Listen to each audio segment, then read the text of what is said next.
están, amigos? Muy buenas noches, bienvenidos a la presente edición de Diálogo Abierto, hoy miércoles 15 de enero. Vamos a tocar dos temas muy importantes: la información que ha compartido el Ministerio de Economía y Finanzas acerca de este crecimiento que se ha registrado en noviembre del año pasado, que supera el 3.9%. ¿Cómo va a impactar en el bolsillo de todos los peruanos? Eso lo vamos a ver más adelante. Y otro tema que vamos a abordar tiene que ver con el daño al medio ambiente, porque después de 3 años del derrame de petróleo producido en el mar por Repsol, la UEFA ha aseverado que existen todavía 2 playas que tienen hidrocarburos. Esto es algo muy relevante y vamos a analizar cómo es que finalmente impacta en el ecosistema y en los pobladores de la zona también. Vamos con nuestros titulares. Adelante. En el Perú no existen presos políticos. Hay absoluta libertad de prensa e información. En el país no se persigue a nadie por sus ideas ni por sus convicciones religiosas. Ante la observación del Ejecutivo, el procedimiento que corresponde es remitirlo, como ya lo hemos hecho, de manera inmediata a la Comisión de Justicia. La Comisión de Justicia tiene que emitir una opinión en la cual o se allana con la observación o insiste con el texto original. Respecto a lo que me ha preguntado de Luminol y los canes, está por determinarse. ¿Por qué no ha reaccionado? Al parecer se hubiera usado insumos para pasar desapercibido el cuerpo. Justamente se ha convocado a los peritos de criminalística a fin de que puedan determinar eso ya científicamente, ¿no? Bueno, entonces, para poder abordar este primer tema que es de interés de todos los peruanos acerca de esta buena noticia, el registro de más de 3.9% de crecimiento en el mes de noviembre del 2024 y acerca de cuál es la proyección también para este 2025, así como la generación de empleo, los puestos de trabajo y los sectores productivos que se han visto impactados de mejor manera, vamos a hablar con el señor Jorge González Izquierdo, reconocido economista. ¿Cómo está, Jorge? Muy buenas noches. Bienvenido a Diálogo Abierto. Carola, muchas gracias por la invitación. Un placer conversar con todos ustedes una vez más. Empecemos con, ¿es auspicioso, es optimista esta cifra que se ha compartido desde el Ministerio de Economía y Finanzas, el crecimiento de más del 3.9% registrado en noviembre del 2024? ¿Era lo que se esperaba debido al crecimiento sostenido que también se ha tenido en estos 8 últimos meses? ¿Cómo debemos abordar esta noticia? No, claro, mira, lo voy a poner así en términos, digamos, entendibles para la gente. No voy a hablar en términos rigurosos, ¿no? Científicos, porque muy poca gente me podría entender, pero lo voy a decir en términos muy simples. El año 2023, la economía peruana entró en recesión, con una caída en la producción, una inflación relativamente alta. Es decir, el año 2023 estuvimos mal económicamente, la gente estuvo mal. Eso es como si González Izquierdo el año 2023, ¡pum!, se cae sobre la pista. El año 2024, el año pasado, me estoy levantando de lo que estaba caído sobre la pista. Eso se llama recuperación. Entonces, las cifras que se están, en este caso noviembre, enero-noviembre, estamos creciendo 3.1%. Okay. Ese crecimiento de 3.1% entre enero del 2024 y noviembre, 11 meses, ese crecimiento es una recuperación de la caída que tuve el 23. Yo espero que este año, falta un mes, no más, diciembre, estemos cerrando en 3.2 más o menos de crecimiento. Pero, ¿cómo lo debo interpretar? Vuelvo a repetir una vez más. Me estoy levantando de mi caída, me estoy recuperando de mi caída. Y las personas que nos están viendo dirán, pero a mí ¿cómo me llega eso? Porque a veces me dicen cifras más, cifras menos, pero yo ¿cómo lo siento? La gente de a pie, como tú, Carola, y como yo, de la gente que nos está viendo en este momento, la gente, el ciudadano de a pie, lo percibe vía dos canales: el empleo, el trabajo Eso. y mi ingreso, mi plata. Así lo percibe. Si hay más trabajo y mi ingreso sube, entonces yo digo ese crecimiento que siga. Pero si no hay más trabajo y mi ingreso baja, entonces digo, ¿de qué sirve que me están diciendo que estamos creciendo 3.9? ¿De qué me sirve? Vamos a analizar, según cifras del INEI, qué ha pasado en el empleo y qué ha pasado con mi platita, el ingreso. Estas cifras que nos ha dado el INEI son solamente para Lima, no es para el Perú, no ha sacado todavía las cifras nacionales, solo para Lima, nada más, Lima metropolitana. Pero es un indicador ya de lo que podría estar pasando a nivel país. ¿Qué Ahora, nos dice el INEI? De que el empleo adecuado, que es lo que le interesa a uno, el empleo adecuado está creciendo fuerte. Está creciendo fuerte. El año 2024 respecto al 2023, el empleo adecuado creció casi 7%, que es un buen crecimiento. Es un buen crecimiento del empleo adecuado. Y por fin ya hemos pasado un poquito el nivel de prepandemia del año 2019. Ya. Nos ha tomado 5 años, cuando nos caímos por la pandemia, nos ha tomado 5 años regresar al nivel prepandemia en materia de empleo adecuado. Pero por fin ya lo hemos pasado un poquito. O sea, el empleo adecuado está creciendo fuerte y esa es una buena noticia para los peruanos. entonces, subrayamos, es una buena noticia, estamos en fase de recuperación, ojo con eso, ese debe ser el enfoque entonces. Y cuando hablamos acerca de puestos de trabajo, se hablan acerca de 470.000 nuevos puestos de trabajo y en cuanto también este análisis tenemos que ver a los jóvenes que se insertan a este mundo laboral, ¿no? A estos nuevos empleados, nuevos profesionales que están dentro de este flujo también. Sí, mira,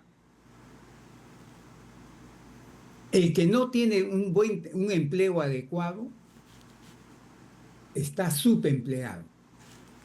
Por ejemplo, y la gente dirá, oye, ¿qué es un empleado? Le voy a poner un ejemplito. González Izquierdo es economista, pero por alguna razón me despiden de mi trabajo. Pero yo tengo que llevar comida a mi casa. Entonces, mientras busco un nuevo trabajo, yo tengo que llevar comida a mi casa. Me pongo a hacer taxi. Entonces, en ese momento, González Izquierdo está subempleado. ¿Por qué? Porque pudiendo hacer trabajo de economía, de economista, estoy haciendo trabajo de taxista, para lo cual no me preparé. Yo me preparé para hacer economía, no taxi. Entonces, estoy subempleado. Subempleado es la persona que, pudiendo hacer una cosa mejor, está haciendo una cosa peor, digamos, porque no encuentra eso de acuerdo a sus posibilidades. ¿Y cómo nos ha ido en eso? ¿Cómo nos ha ido al Perú? Según el INEI otra vez. Ahí estamos básicamente el año 24 con el año 23. Estamos casi, o sea, no se ha mejorado el subempleo. Entonces, resumiendo, estamos en un momento de recuperación, creciendo este año, el año pasado vamos a crecer 3.2%, ya lo vi clarito. En materia de empleo, el empleo adecuado está creciendo fuerte, pero me preocupa que el subempleo no baje fuerte también, no está bajando fuerte el subempleo, ¿no? Y ahora vamos a la platita. ¿Qué nos dice el INEI? Nos dice que el ingreso promedio mensual proveniente del trabajo, y ahí se mete al formal y al informal, ahí está, ahí mete a todos. El ingreso ha crecido el 2024 respecto al 2023, el ingreso de los trabajadores ha crecido 6.6%. Si le quito una inflación de 2, 6.6 menos 2, me da 4.6 de crecimiento real de los ingresos, lo cual es una buena noticia para el Perú, para los trabajadores. Ok, entonces estamos... Y eso se complementa con otro datito, la masa salarial. La masa salarial es la suma de todas las remuneraciones de los que formales e informales, se suma y se le llama masa salarial. ¿Y qué pasó? Que el 2024 respecto al 2023 la masa salarial creció casi 12%. Un crecimiento muy fuerte también.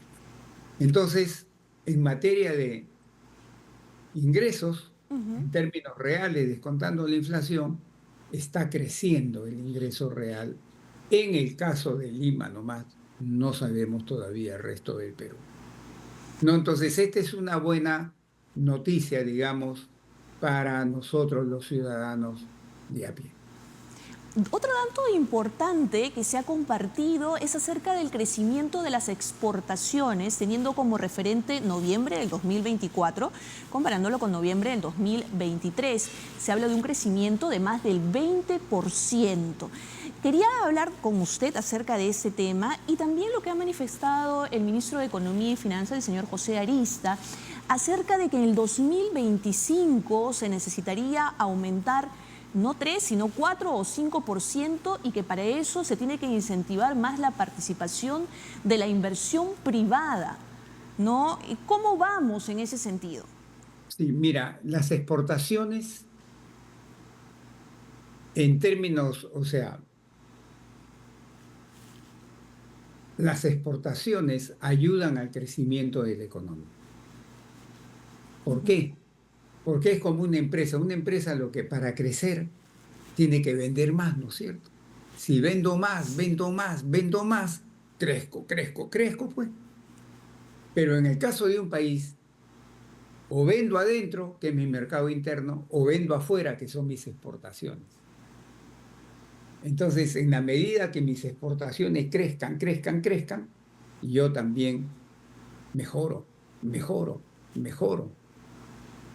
Y entonces tener un crecimiento adecuado de exportaciones nos ayuda, claro que sí nos ayuda, ¿no? Y eso es lo que está pasando hoy día en el Perú, ¿no? Las exportaciones están creciendo, no al ritmo ese que están diciendo, porque ahí está metido el efecto precio. Quitando el efecto precio, las exportaciones deben estar creciendo alrededor de 4%, ¿no? En el año 2024. Pero es un crecimiento interesante también, ¿no? Ahora, respecto a lo otro, que es, sí, efectivamente, amigos, mira, si a González Izquierdo le preguntan, oye, entonces el año 2024, González Izquierdo, tú dices que se va a crecer 3.2 por ahí, sí. Ya. Y este año 2025, González Izquierdo, ¿qué dices? Bueno, yo respondo así. Si no sucede nada muy fuerte, feo afuera en el mundo, y si no se empeora la inestabilidad política, social e institucional acá dentro de nuestro querido país, el crecimiento de este año va a ser similar al crecimiento del año pasado. O sea, vamos a crecer alrededor de 3%, un poco menos, un poco más, pero por ahí vamos a estar. Entonces serían 2 años seguidos, 2024 más 2025, ¿no?, que estaríamos creciendo un promedio de 3%. Pero ¿qué sucede? Alguien dirá, oye, bueno, hay que aplaudir. Hay que aplaudir a medias. ¿Por qué? Oye, pero ¿por qué eres pesimista, González Izquierdo? No. Sino que ese crecimiento no nos alcanza para solucionar los graves problemas que tenemos en la sociedad peruana, como es la extrema pobreza, la desigualdad de oportunidades, la desigualdad del ingreso, etc. La inseguridad ciudadana. Tendremos que crecer más. ¿Por qué? para que le genere al país más ingreso, entre ellos al gobierno, para que pueda gastar más y mejor en crear más bienestar. Entonces, yo, mi estimado, yo pienso que por lo menos debemos crecer 5% o 6% al año. Mínimo 5, mejor 6% al año. Y estamos creciendo 3. 3.9, claro. Estamos en un camino de recuperación. Claro. Sí. Ahora, la última pregunta trata acerca de esta opinión que ha vertido el ministro de Economía con respecto a estos proyectos de ley que hablan del retiro de la CTS y en el que él ha manifestado de que no es una buena idea por el seguro que representa para los trabajadores tener ese dinero. ¿Usted comparte esa opinión? Por supuesto, es una barbaridad. Estos señores congresistas, y lo digo con todo respeto, estos señores congresistas que están patrocinando esta idea, es una barbaridad lo que están haciendo. Esto tuvo razón el año de la pandemia 2020-2021 y parte quizá del 2022, donde ¿se acuerdan que nos encerraron en nuestras casas? Entonces no teníamos cómo generar ingresos, pues. ¿Y de qué íbamos a comer? Entonces ahí nos dijeron, bueno, saca el ahorro que tienes, tu CTS, ya está bien. Ahí podría tener cierta justificación. Pero hoy día que estamos viendo pues que la economía está creciendo, el empleo adecuado también está creciendo, los ingresos también se están recuperando, ya no se justifica, ya es populismo, como yo le llamo politiquería, ya no se justifica. ¿Y qué cosa es el CTS para que la gente entienda clarito? En muchos países, inclusive acá en Latinoamérica, cuando uno pierde su trabajo, viene el Estado, el gobierno, y me toca la puerta de mi casa y me dice, González Izquierdo, ¿te votaron? No, sí, me votaron, no tengo trabajo. Ya. Yo te voy a dar, de acuerdo a tu último sueldo que has estado ganando, te voy a dar 70% o 50%, en fin, ya un porcentaje, para que puedas pasarte unos 4 meses, 6 meses buscando nuevo trabajo, pero sin angustiarte, oye, ¿de qué voy a vivir? Eso se llama seguro de desempleo público. En el Perú no existe eso. Entonces los legisladores de hace muchos años crearon y dijeron, vamos a crear un seguro de desempleo privado. No que el gobierno me venga a tocar la puerta cuando pierdo mi trabajo, sino que tú, González Izquierdo, en el tiempo, ¿no? La empresa donde trabajas, mientras estás trabajando, te va a ir depositando un sueldo al año, por concepto de compensación de tiempo, ¿no? El servicio CTS. Pero que en realidad es un seguro de desempleo. ¿Por qué? Porque cuando me despiden, pierdo el trabajo, yo voy y le digo, ¿dónde está mi platita? En tal banco, voy al banco y saco mi platita acumulada. Y con esa platita puedo vivir, ¿no? Varios meses mientras busco un nuevo trabajo. Esa es la esencia de la CTS, servirme como un seguro de desempleo privado, que yo mismo lo hice en el tiempo. Perfecto. Alguien me dice, oye, sácatelo para que te lo consuma. Y yo agarro, ¡pam!, ahorita voy, ¡pam!, me lo consumo. Y el día de mañana me despiden, voy a estar pateando latas en la calle, me voy desesperado, ¿qué hago ahora? Claro, el Consejo está con el respaldo del seguro de desempleo y de la finalidad, ¿no?, para el que está destinado ese monto. Entonces es una barbaridad lo que los señores congresistas que están patrocinando esto, es una barbaridad lo que están proponiendo.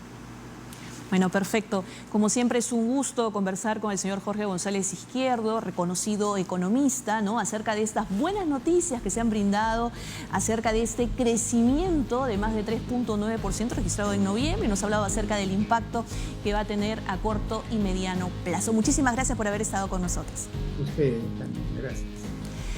Bueno, nosotros vamos a hacer una pausa, pero quédese con nosotros porque al volver Vamos a hablar acerca de esta noticia que ha dado el OEFA acerca de los hidrocarburos que se han encontrado en 2 playas después de 3 años del derrame de petróleo por parte de Repsol. Con esto y más volvemos.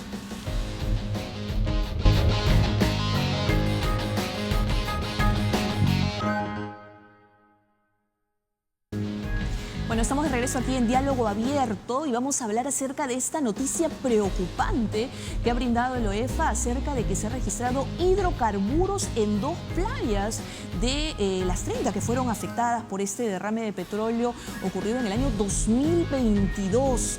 ¿Cuánto daña al ecosistema, a los pobladores? ¿Es un daño irreversible al final? Vamos a hablar de esto con el señor Héctor Aponte, que es el vocero del Colegio de Biólogos del Perú y que nos acompaña el día de hoy en el programa. ¿Cómo estás? Bienvenido. Muy buenas noches. Tenemos que preocuparnos, han pasado 3 años y todavía se registra un índice pernicioso de hidrocarburos en 2 playas. ¿Eso está ya confirmado? Claro, es la información que está circulando y realmente el tiempo que ha pasado, 3 años, podría parecer un tiempo suficiente como para que un problema ambiental se solucione. Sin embargo, los derrames de petróleo son problemas complejos y podrían tardar decenas de años incluso en recuperarse, ¿no?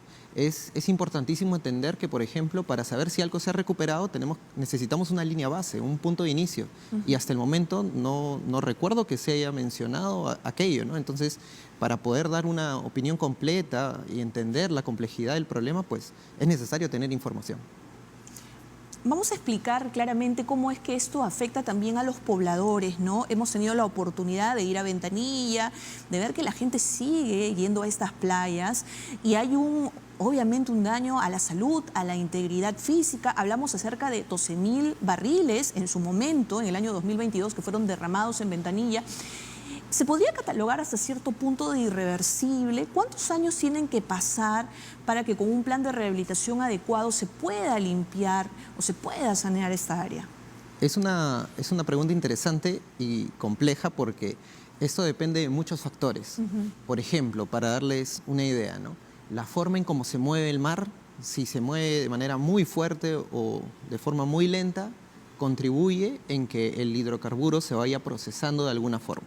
Hay derrames de petróleo en donde, por ejemplo, el mar se mueve con olas muy, muy fuertes y eso facilita que el hidrocarburo se vaya procesando y ha demorado alrededor, por ejemplo, de 6, 7 años en, digamos, volver a una línea base para algunas partes del ecosistema, por ejemplo, para los peces, algunos organismos, qué sé yo, en los cuales se puede medir, ostras, ¿no? Bivalvos, por ejemplo, pero para otros no. Hay estudios, por ejemplo, de derrames de petróleo en Corea en donde se muestra eso, ¿no? En algunas secciones ha demorado 3 años, en otras partes del ecosistema ha demorado 4 años, en otras ha demorado 6 años y en otras todavía se considera que no, es imposible cuantificarlo porque a veces ingresa a la red trófica y por medio del ingreso a la red trófica entra a los peces que consumimos. Y muchas personas en la actualidad podrían estarse enfermando de ese derrame, el ejemplo que yo daba en Corea, y no lo sabemos, ¿no? O sea, ¿estamos hablando de una media de como mínimo 3 años? No se puede decir que es una media, porque depende mucho. Yo le daba un ejemplo de los factores, claro. Por ejemplo, el movimiento del agua. Otro factor es el tipo de hidrocarburo. Hay muchos tipos de hidrocarburos, entonces también depende del tipo de hidrocarburos. Depende también del esfuerzo inicial. En este ejemplo que le daba en Corea, por ejemplo, fueron millones de voluntarios y personas, alrededor de 2 millones de personas involucradas en la limpieza. No recuerdo haber visto un movimiento de esa magnitud, al menos en lo que hemos visto en los últimos años, ¿no? Entonces, estamos hablando de varios aspectos que tienen que considerarse para saber en cuánto tiempo se va a recuperar. Y en muchos casos sí se puede considerar que es irreversible, casi irreversible. Ahora, el OEFA, que es el organismo de evaluación y calificación ambiental, ha dado entonces esta alarma que en 2 playas precisamente se han encontrado hidrocarburos. De aquí en más, ¿qué es lo que se debería hacer, ¿no? En todo caso, obviamente cerrar al público, supongo, tiene que seguir cerradas al público estas playas, pero ¿qué otros pasos se deberían dar como teniendo como punto de partida este anuncio? Ok, no, sí, efectivamente, informar a la población para empezar sobre el estado actual de el mar, de del océano, de la zona costera en general, para saber si es que ya se encuentran en condiciones para poder visitarse, para poder realizar actividades recreativas. Si bien hemos visto algunos anuncios en redes, el fin de semana yo estaba en Ventanilla, justamente en la playa Costa Azul, y veo un letrero bastante grande de la municipalidad indicando claramente que está prohibido el ingreso porque la playa no cuenta con las condiciones aún. Entonces, la comunicación tiene que ser eficaz, tiene que ser lo más transparente posible para que la población pueda realizar actividades de manera tranquila, ¿no? Y sabiendo que su salud no corre riesgo. Igualmente, ¿no? Estamos hablando de una actividad recreacional como visitar una playa, pero ¿qué tal? ¿Se pueden consumir los peces ya? Los pobladores ya han recuperado, por ejemplo, sus actividades de pesca con normalidad. En algunos casos hemos visto que de varios sectores dedicados a la pesquería, los pobladores se han manifestado y aún no estamos hablando ni siquiera de una compensación completa para estas personas. Entonces, hay varios aspectos que se deben evaluar antes de decir, ok, ya llegamos nuevamente a lo que estaba antes del derrame, ¿no? Y la comunicación es fundamental de parte de los tomadores de decisión, de parte de las municipalidades, de los gobiernos regionales. Es importantísimo para que la gente pueda estar tranquila. Es Costa Azul, ¿verdad? Una de ellas. La playa Costa Azul es una de ellas. El fin de semana, como digo, justamente estuve ahí, hay un letrero muy grande que dice prohibido ingresar. La playa no cuenta con las condiciones de salud.